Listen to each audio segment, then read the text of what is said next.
Hey family, I wanted to say thank you so much for watching this video for your hobby or your career goals. As an educator who likes to refer to himself as a sharer, my goal is to give my way to success. I'm gonna give my way to success. And if you know me, you know that my two life mantras are, what I know, you know. My goal is to have one impact. If I can help someone, my living is not in vain. So I've decided to base the entire educational side of my brand purely on a donation system. Yes, a donation system. And as a person who loves to share, I never want to have to make teaser videos where I give away some of the information in order to sell the rest of the information just to try to make a living like this. Okay, so let's take it from the top and put it all together. So we've got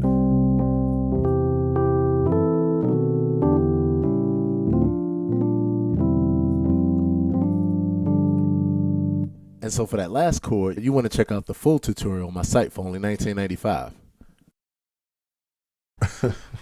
Seriously.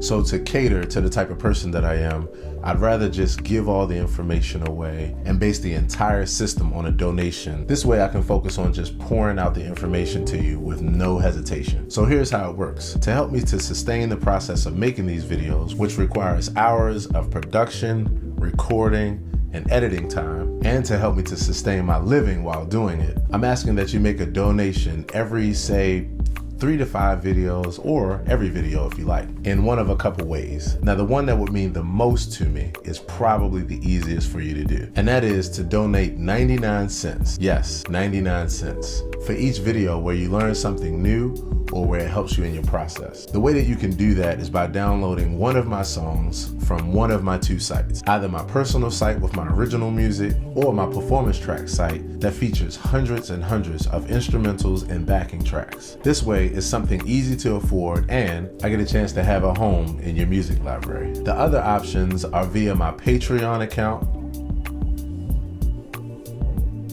or by PayPal or Cash App. And you can donate as little or as much as you want, as often as you want. Again, I know it might seem crazy, but I'm convinced that for me, this is the way to go. Because of the fact that I'm releasing and will continue to release daily videos giving away as much information as possible. Education, expertise, or just crazy ideas for what they're worth. And if not, at least share the video with as many people as possible to spread the information. That would help my overall goal as well. So again, thanks so much for watching the video. Subscribe and hit the notifications button so you can make sure you see the daily videos that I release. Thanks a lot, and I'll see you in the next video. Take care.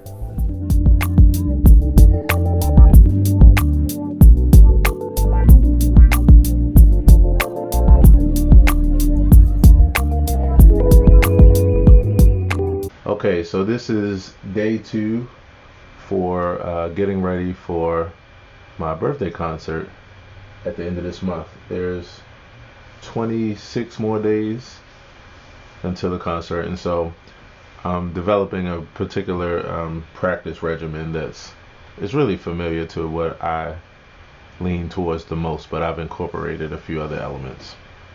And one thing is documenting it. So I'm just working on different techniques and different skills to just completely open myself up as a player. I'm at the point now where I don't have to necessarily slave over playing a song and making sure I play it correctly, making sure I play all the chords right or get the timing right and that kind of thing. That comes to me pretty easily now. So now I'm practicing in a different way, which is just really opening up my mind, digging deeper into my personality, being more free on the instrument because of being even more familiar with the same territory that I've been across hundreds of times now. I was just explaining it in the video I did yesterday where I was saying my mentor had a saying which was finding old friends in new places, and that's something that I enjoy the process of, and especially through transposing or taking a song and putting the song into other keys. So that's what I'm going to do today. First, I'm going to start off with a warm-up, which is based on the minor 2-5-1s, and then I've got a pattern that I've been working on that I want to work out. So in essence, I'm doing a little bit of everything. I'm working on new ideas. I'm taking old ideas and putting them into new places, or finding them in new places and new keys and that kind of thing.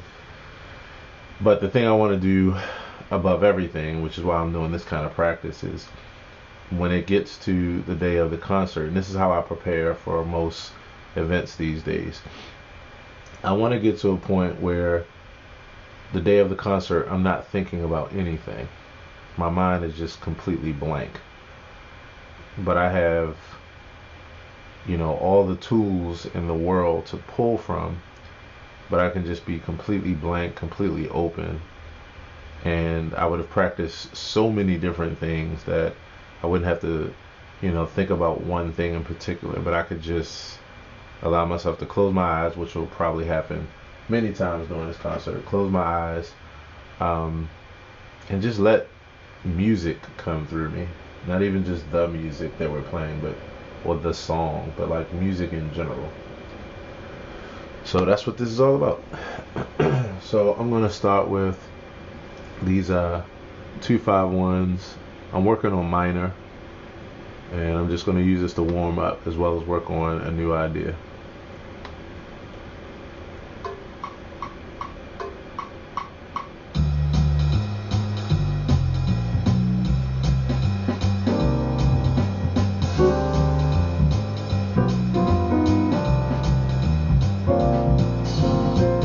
In fact, I'm gonna turn the bass off first.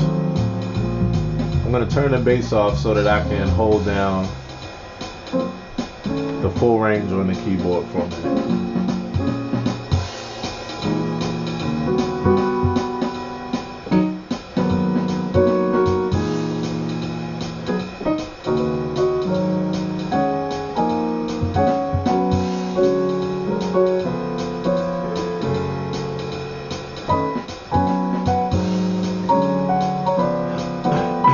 I never get tired of practicing 2-5-1s. They always stay fresh to me.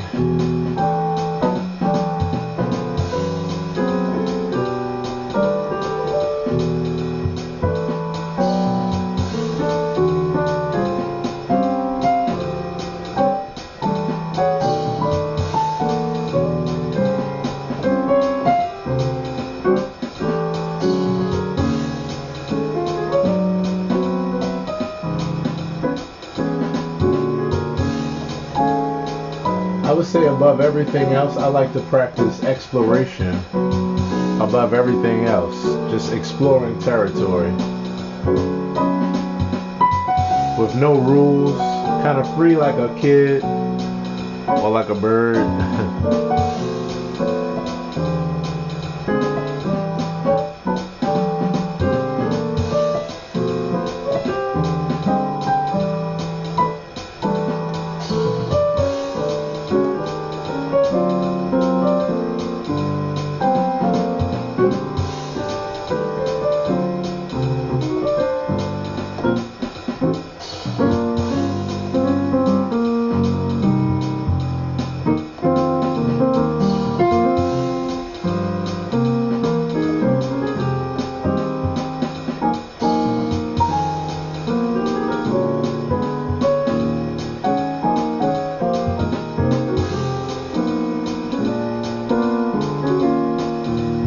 Back to the top we go.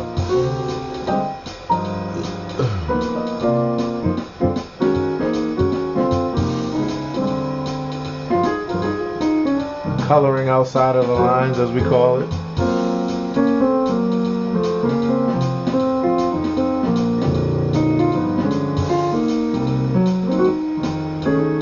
Just coloring all outside of the lines.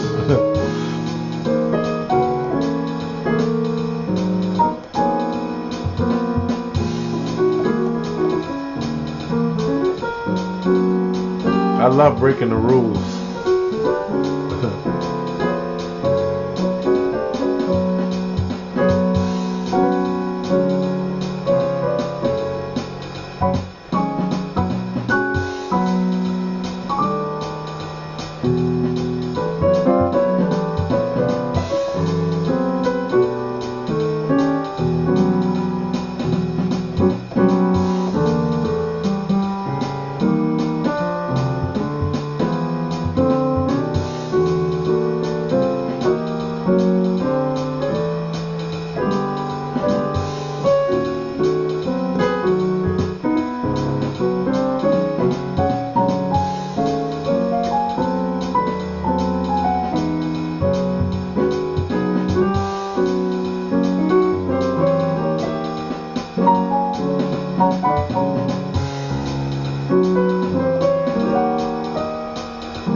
So don't be afraid to explore.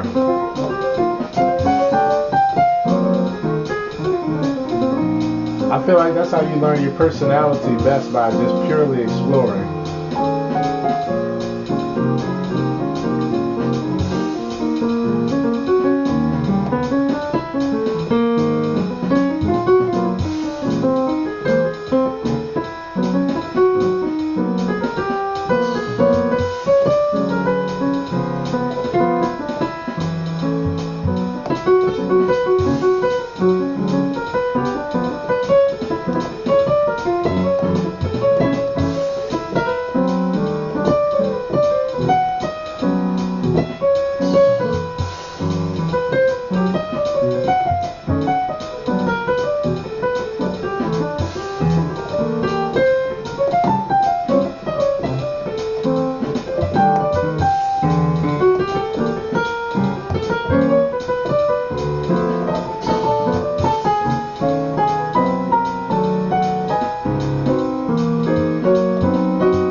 Sorry about that.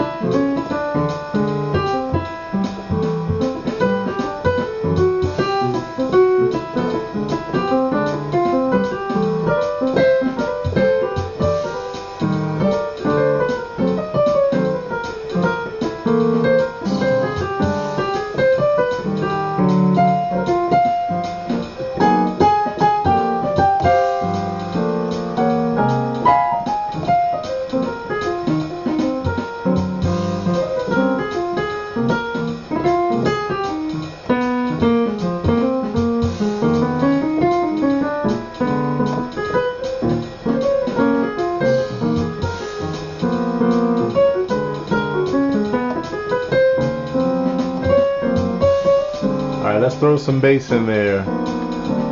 I love practicing 2-5-1s because I could just allow myself to get free, and I feel like pure exploration, where you're breaking the rules and just kind of being a kid in a candy store, in a sandbox, so to speak. I think that that's the best way to practice ultimately, because you just learn yourself. And there's no rules, so you get a chance to just be yourself purely and unadulteratedly. So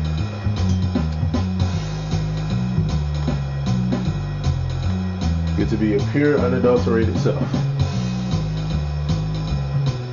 So now I'm putting bass in there so that way I can practice in a different way, as if I'm playing with a bass player and a drummer.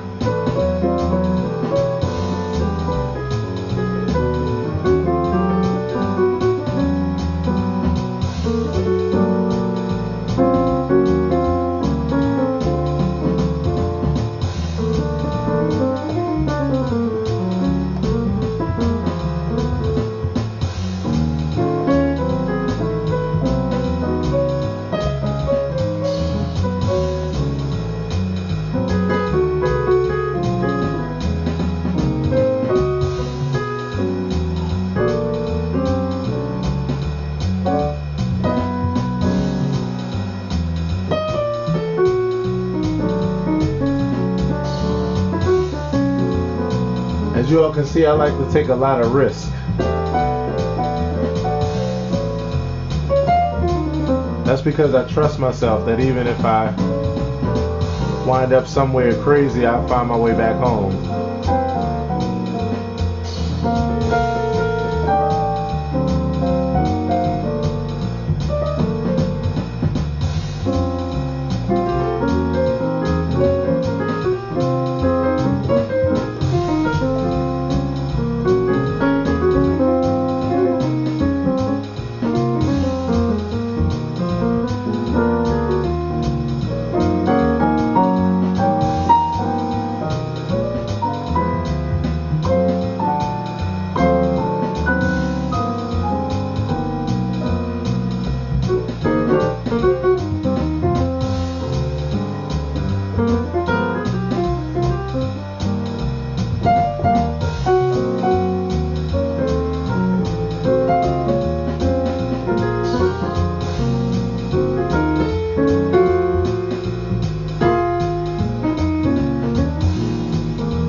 Another reason why I think practicing 2-5-1s is so important is because this progression is the most common progression that you run into in popular music.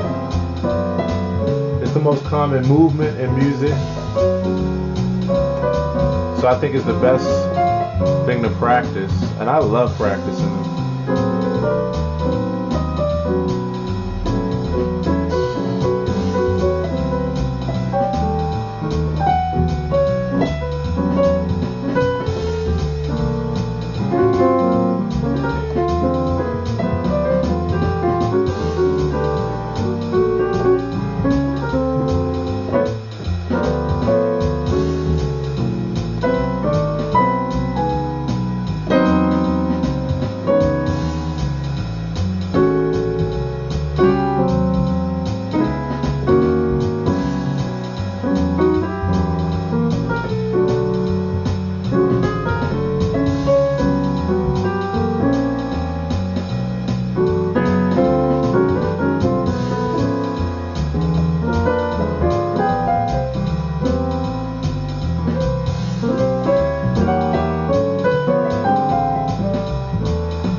working out a little idea in E minor.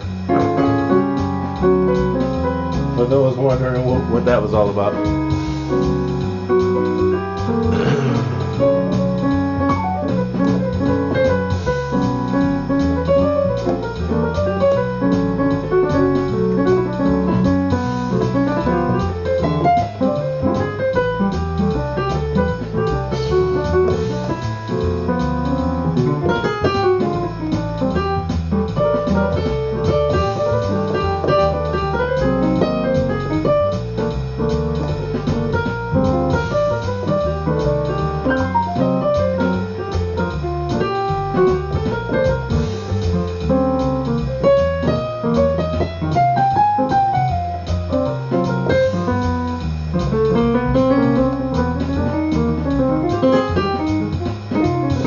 I always say, if you don't sound like you're practicing, you're not practicing. If you don't sound terrible when you practice,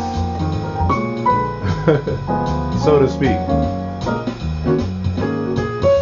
Alright, so I feel pretty warmed up from that, and now what I'm going to do is to take a pattern that I've been working on, and I'm going to work it through a couple keys. Excuse me. I started off with 3 keys last week. Let's see if I can run back through these 3 and see if this is enough for me to stay on. You know, you have to judge it by if it feels natural to you, you know, or at least in the beginning, you know, if you have the ability to recall the idea pretty fast, and you know you can move on to the next key. So the pattern is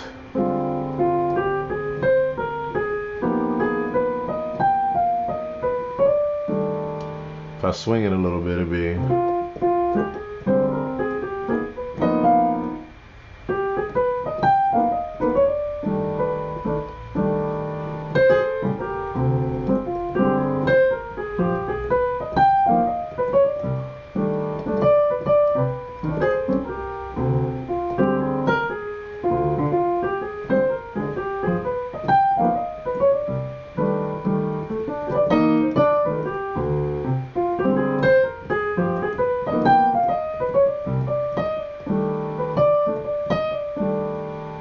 so that's the idea. I'm gonna slow this track down some because I really want to play this at a slower pace and just really kind of sit with it, get it in me. I always believe that, you know, you should practice new ideas very slowly. Most players want to be able to play an idea really fast, but playing it slowly is what allows it to get into your body, because you can feel all of the nuances. It allows your brain to keep up and to stay in gear or stay turned on, as opposed to it going straight to muscle memory. Muscle memory is good. You need muscle memory ultimately, but initially, in order to get it in your muscles, to me, like properly, you have to take it slowly, so that your brain can really go through the experience slowly, and then you'll get it in better, I think. So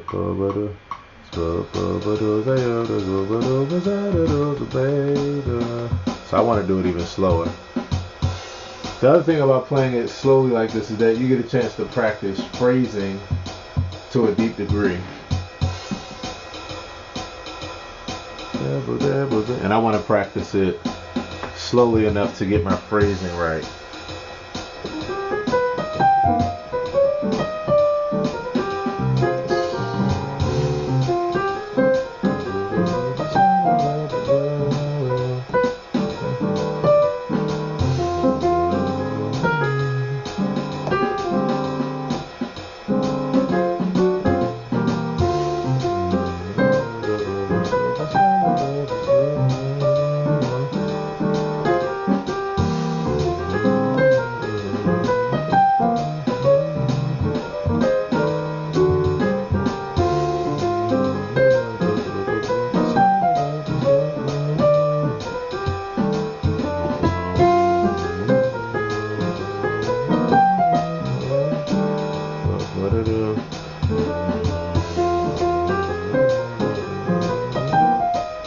Just add a little something in the beginning.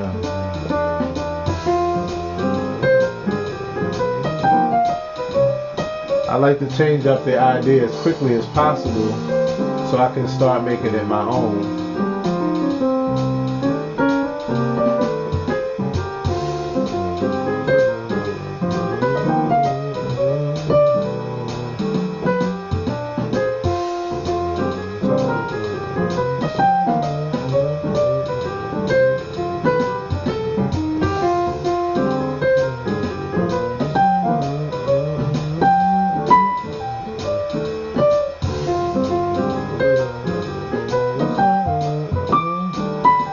I just want to see what would happen if I jumped.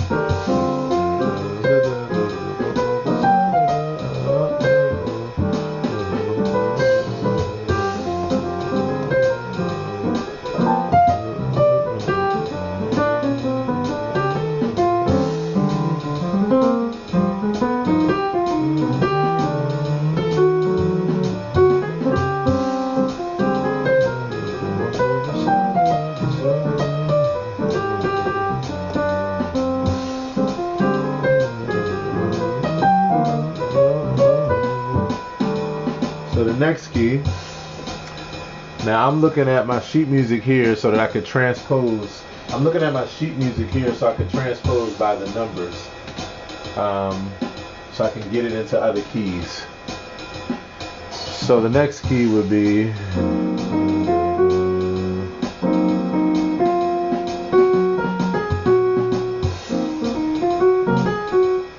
that's the first part of the phrase.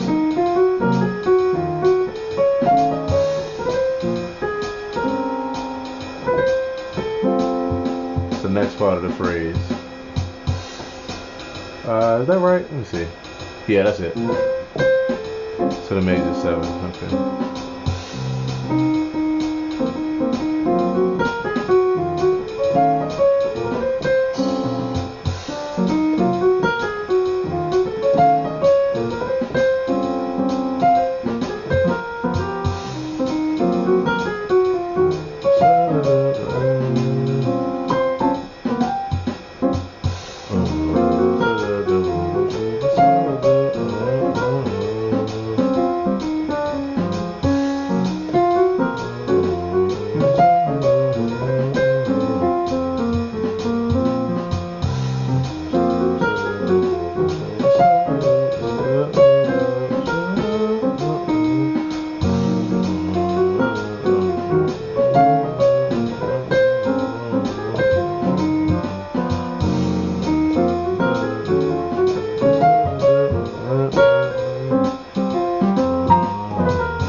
So I'll go back to the first.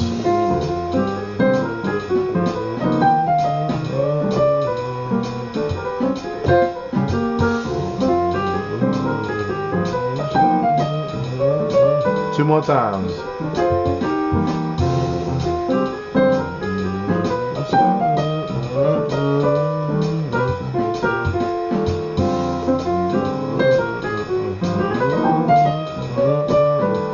Second key.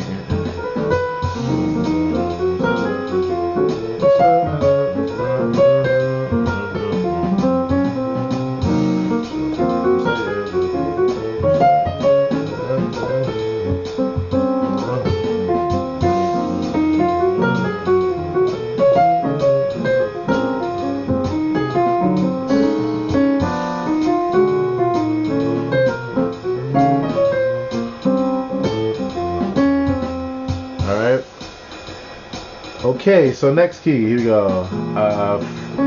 Flat 3, so flat 5. Already did that.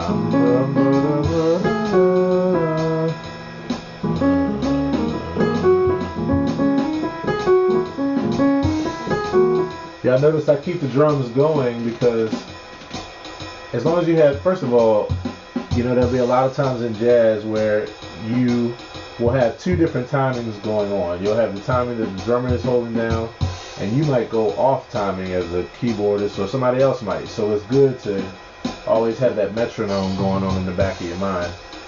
Also, I like it because it allows me to stay in groove, and the most important thing is that I stay in groove. It's more so, I would say, about the right groove or rhythm more so than it is the right notes. When it comes really to all notes, to all music, you want to play the right notes, but you can play the right notes and not have the right feel, and the performance not be moving. You can have the right feel and not always the right notes, or definitely mistakes. Every performance has mistakes, and have the most amazing musical experience. So I go for feel and phrasing over right notes.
Just use the last two notes.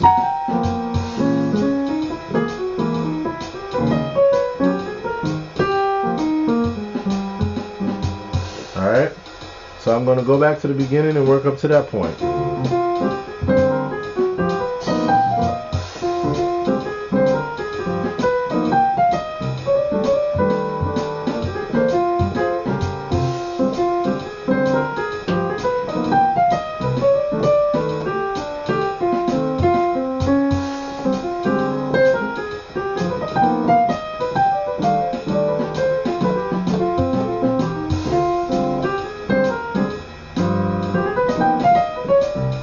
Every now and then I have a brain fart.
All right, last key. So the last key for the day, I'm just going to do 4 today. And then I'll just loop those 4 for another 5 minutes and I'm done my warm up. All right, so flat 3.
I want to keep doing that D flat with a 9.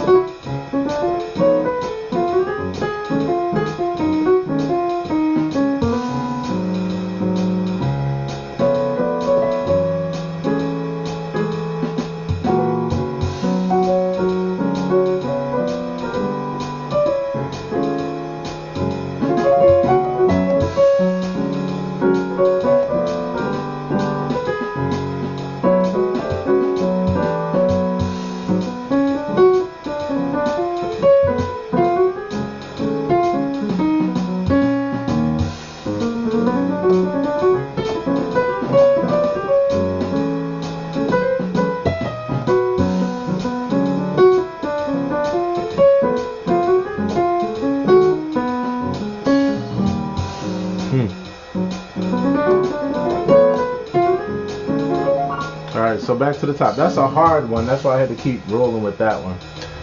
For me, this A flat.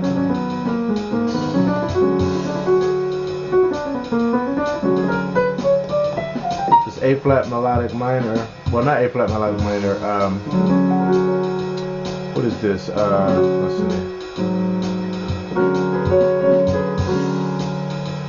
This would be. Let's see. This is the 5. I don't know why I can't think of this right now.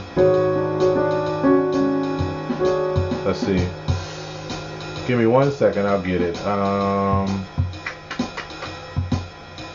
Okay, got it. So this is 6 of B. So this is from B melodic minor. Which is a beautiful key, by the way. B melodic minor is a beautiful key.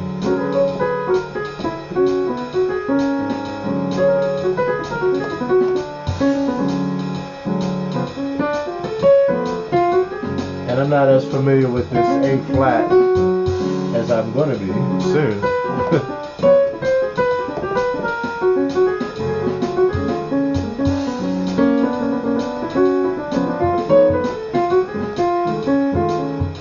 Last time.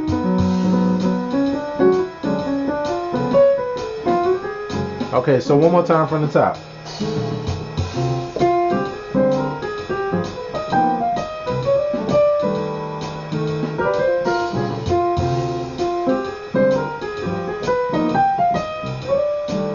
Just 2 times through each key.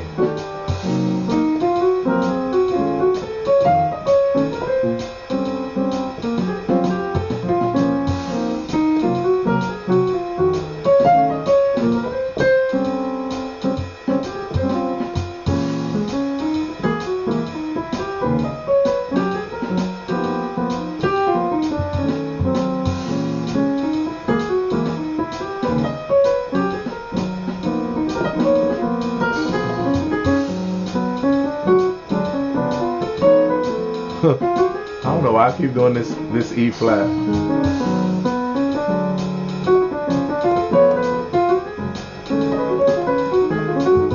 2 more times for the road.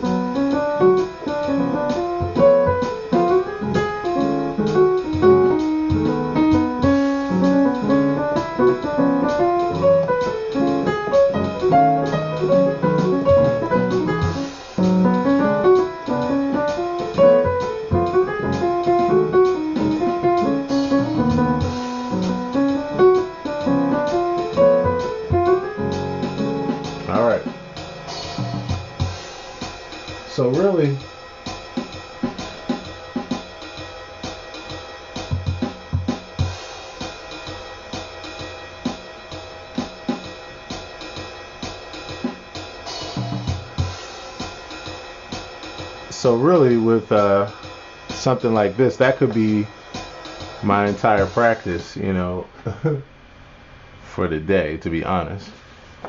But it won't be. Because I'm going to go through a tune in a couple keys for probably about 30 minutes. And I like to use that kind of 2-5-1 ordeal as like a practice to get ready for my practice. Sometimes it is my entire practice. If I have nothing else to do, or if I don't have enough time, then I'll choose one or the other. I'll either practice through my 2-5-1s like that and just, you know, because again, you practice all of music. I was telling somebody this the other day. When you practice a 2-5-1, the major 2-5-1 has a minor chord, a dominant chord, and a major chord. And the minor 2-5-1 has a half diminished chord, an altered chord, and a minor chord. And so what happens is between these 1, 2, 3, and 1, 2, 3, you actually practice all of the chords that there are in music. Literally, you practice all chords in music. You practice all qualities: major, minor, augmented, diminished, and half diminished in those 6 chords. Or just 2 progressions, major 2-5-1 and minor 2-5-1. So I practice this above anything. To me, practicing this plus the blues, to me, equals all of music. It literally equals all of music for me. So I could stop there. That could be my practice. And sometimes when I don't have enough time, that is my practice. Other times, that's the way that I'm opening myself up on the rudiments and adding more to my vocabulary. And then I'm going on to this practice, which is taking a tune through all 12 keys. So this is Chant. And I'm going to take this through 3 keys.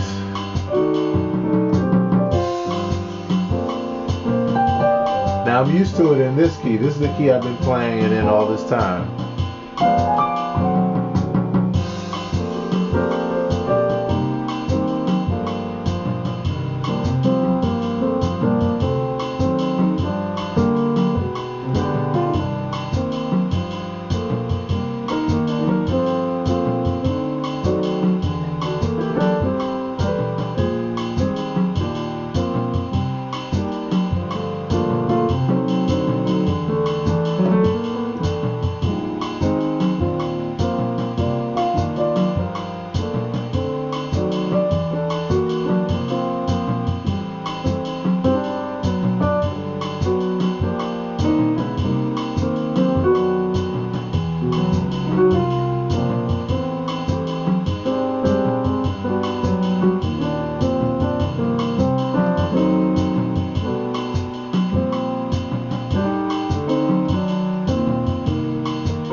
Just comping, working on my chords.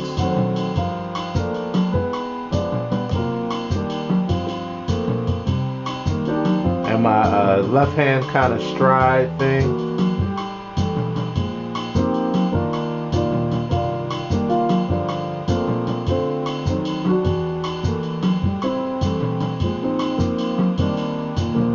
Working on separation between the two hands.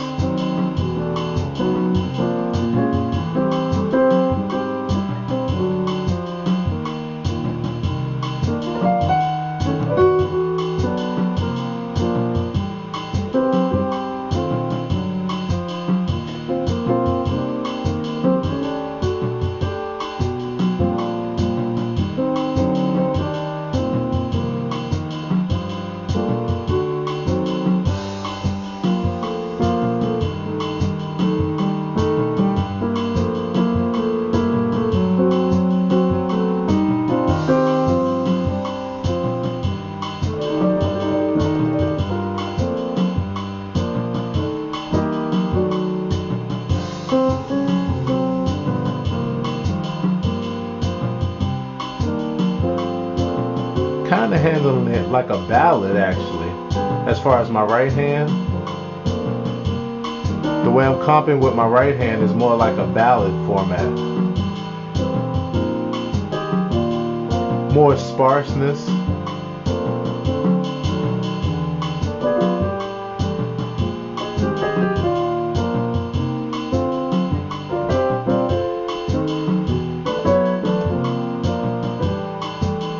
Couple so what chords in there.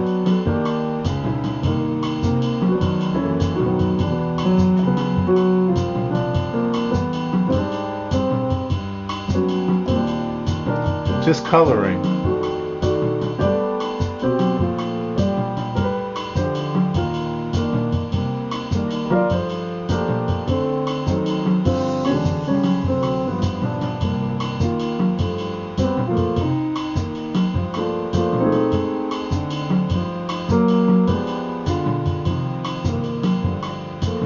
Just being free.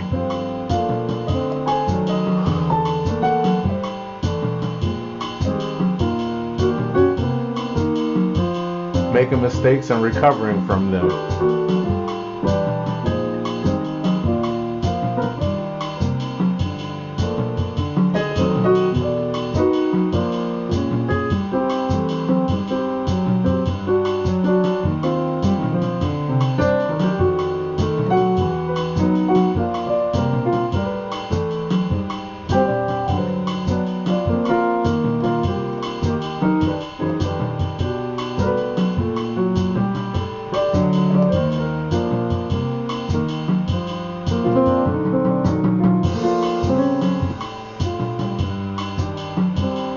Keep forgetting at the top of the tune we have to go back to the beginning with the way that I wrote it out on the chart. One more time through.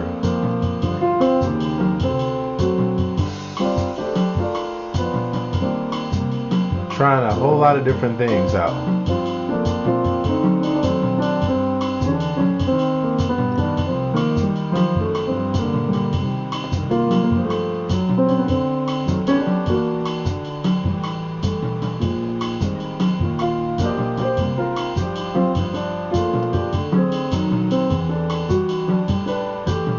Triplets in the right hand.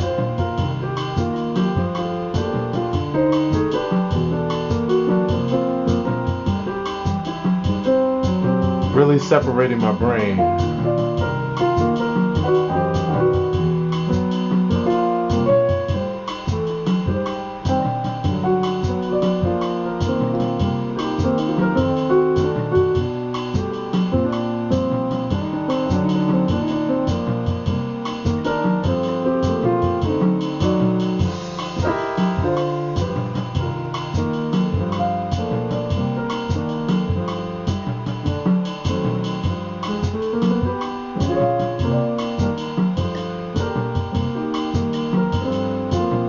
Letting my right hand crawl around like a spider.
Trying to keep my left hand as steady as possible so it can support the right hand.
Put a little bit of bass in here. Didn't mean to stop it. Gonna put a little bit of bass in here. Oh, I see what's going on. Here we go.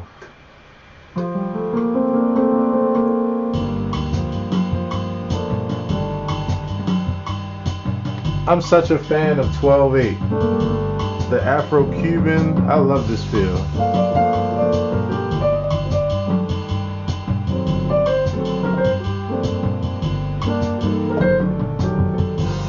Going back to chords again for a second. Comping, just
move there.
Alright, so now I want to take this to the next key. This is so much fun, y'all. I can't really articulate it in words how fun this is to take a song and then to go to different keys and just learn, you know, meet old friends again. Because I played all of the chords I'm about to play, but like I was saying yesterday, not in this fashion, not coming from this place and going this place, not with this groove or tempo or with the unique ideas that I've learned from this particular song in the original key. So here we go. Take out the bass first and just comping.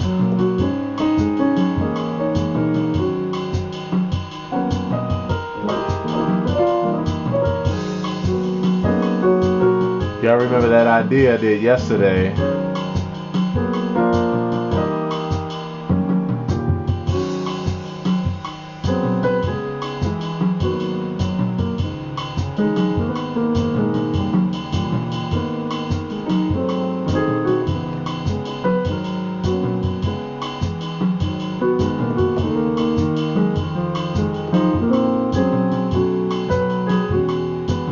This also increases your reading abilities too.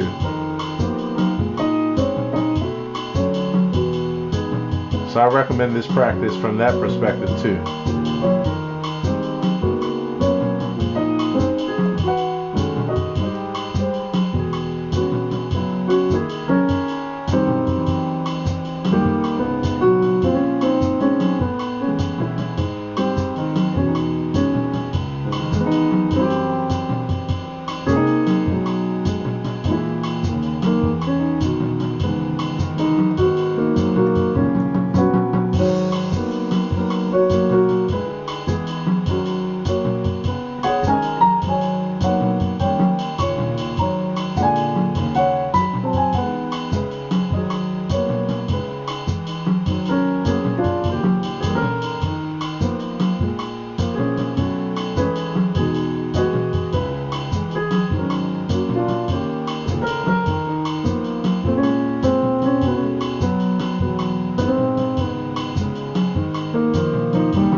So I forgot to mention, if you're a vocalist or horn player or any other lead instrument, you could actually practice along while I'm playing this.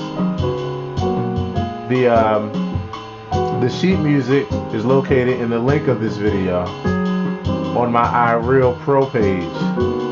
So you can grab the sheet music and follow along with the chords.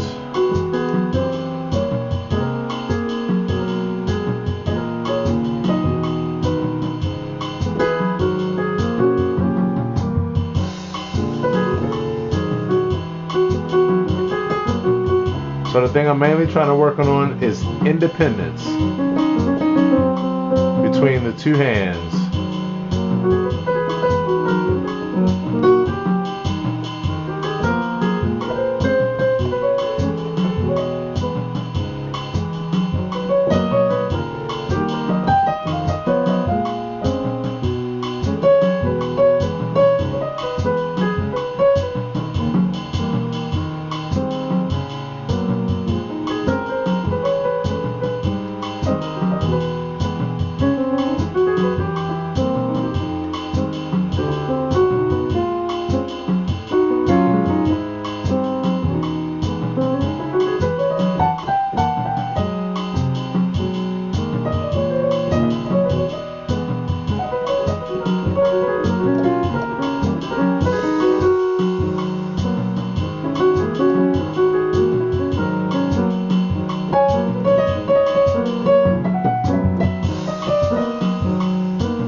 So I'm gonna throw some bass in there.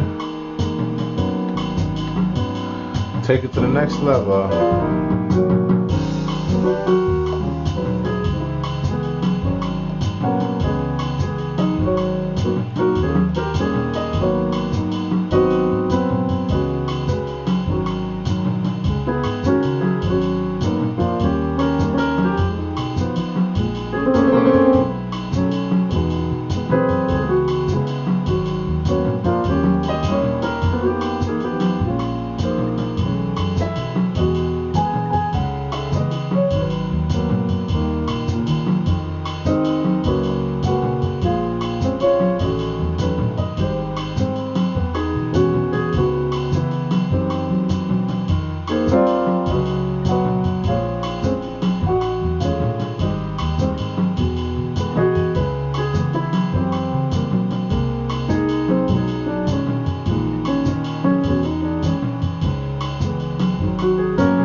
So I can use that line I just learned.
Clumping is one of my favorite things to do.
Alright, got one more key.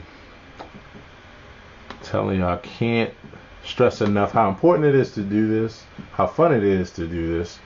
Yes, when you first start doing this, it is tedious, but that's what I like about this program that I have in front of me, iReal Pro, because it changes the sheet music for you to put all the chords. It's a chord chart, and it puts all the chords in the new key. The backing track is there, so you can just keep it going. You can adjust it to suit your needs, and you can just practice to your weakness. So they said that this program was reviewed by a number of jazz enthusiasts and artists from over the years, or from I guess you could say artists that have been around for years. And they said that if they had this tool, they wish they had this tool when they were growing up, because it's a tremendous tool for a practicing musician. So now we're in A minor. Going to take out the bass and do the same thing. This is actually how I got my reading to the point where it is, which I advise every musician to do. Not so much sight reading, but chord sight reading is very, very important.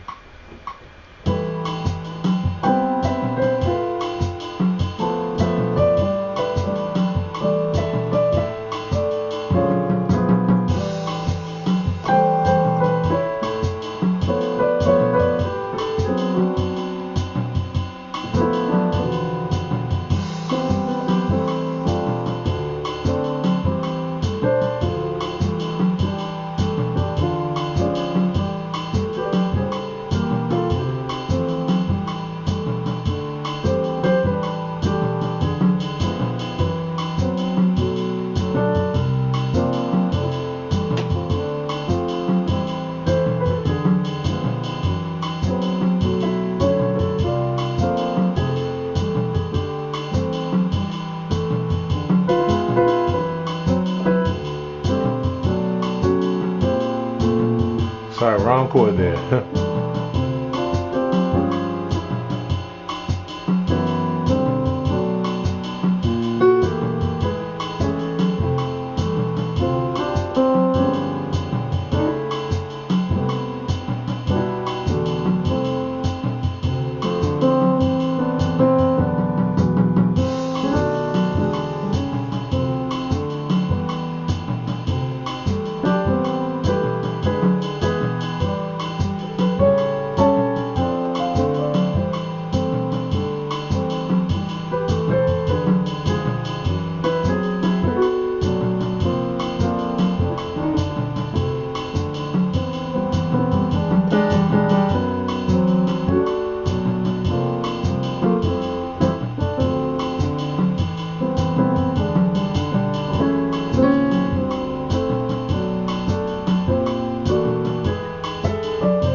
So I'm gonna put a little bass in there. Keep it going. This is the last key.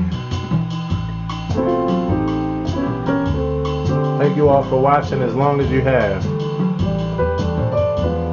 I hope that you got something out of it. Feel free to drop a question or comment, rant or complaint.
I do a lot of side stepping.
And we are done for the day.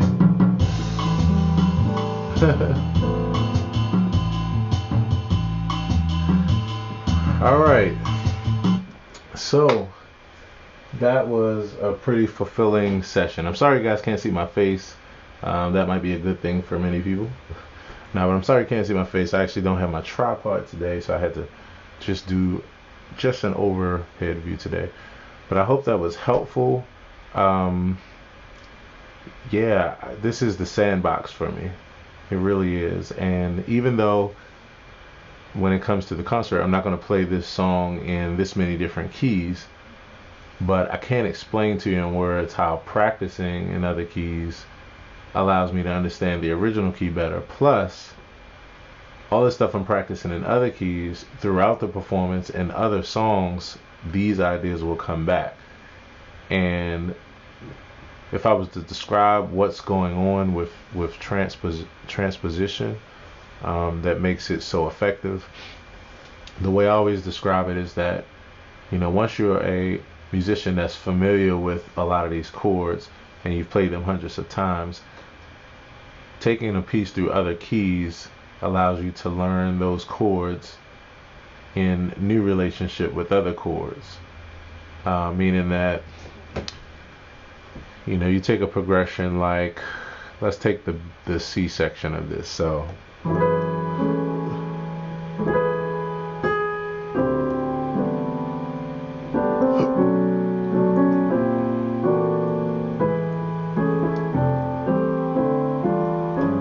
I've never played those chords in that succession before. Never. F sharp minor to D sus to B minor 9 to B flat major 7 sharp 11 to A major to F major to D minor to a G 13 flat 9 sharp 11. Looks like to make it easy for musicians, it looks like a C sharp minor chord over G7 bass. It's that kind of sound.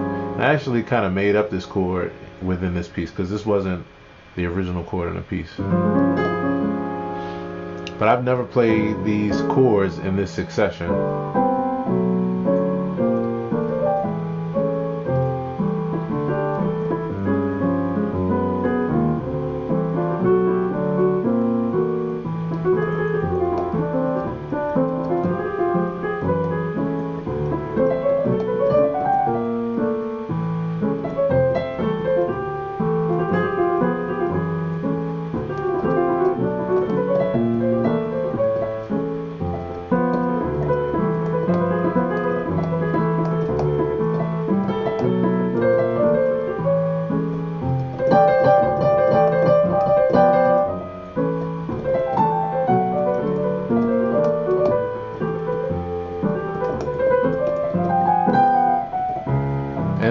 And this as well.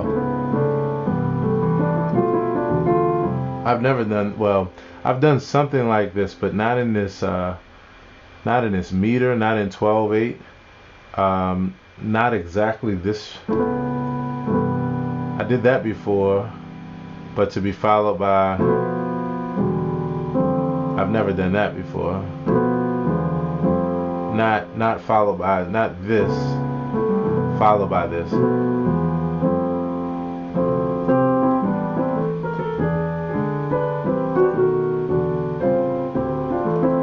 It's nice to learn that progression in another key.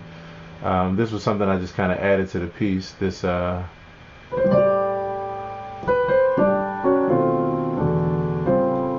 just moving in fourths, 2/5-1s. So yeah, this is super exciting. And again, it allows you to learn like so much more about music than just learning another song, because different keys offer different progressions, and you'll find many of these progressions in other songs, and you'll just have like a deep understanding of them from so many different angles. See, I'm a math person, so one of the things that happens in these pieces, especially with chords and as you transpose, is eventually, say like, let's say like something like this, I'll probably come across again at some point.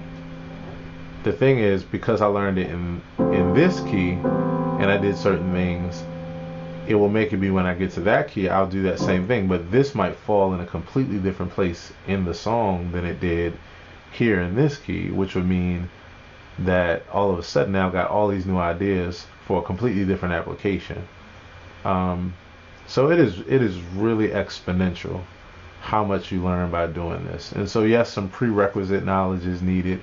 You do need a basic understanding of chords. You do need a basic understanding of, you know, just when you see a chord symbol, how to voice a chord. If I see D minor 9, then 100 things pop into my mind. This pops into my mind. This, this, this, this, this, this, this, you know, this, this.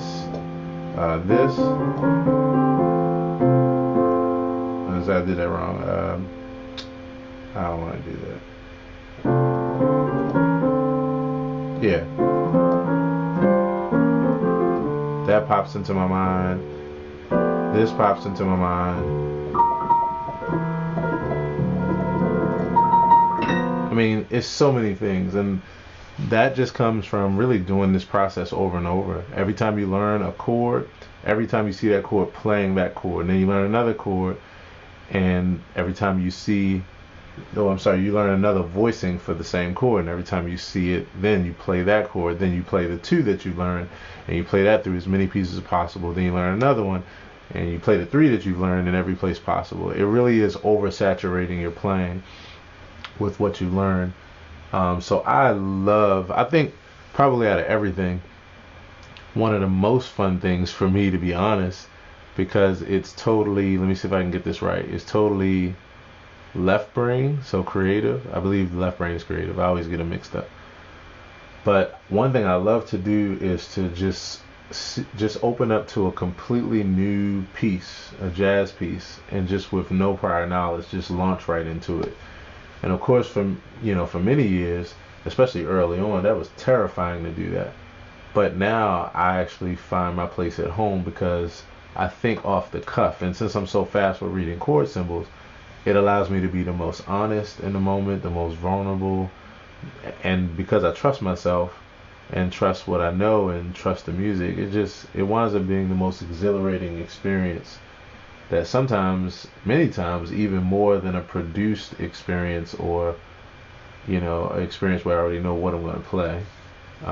It becomes even more exhilarating than that. So it takes some time to get used to that. Of course, I wouldn't tell anybody to just jump out there and do that from the very beginning, but this is why being in the shed in this way is so important, because you get a chance to practice these kind of ideas in the shed. So anyway, that's a little extra pep talk, but that's it for today. I hope you all enjoyed that. Sorry for not having the best view so you could see me talking, and as well as the audio might not be the best, but hopefully it was valuable for everything else.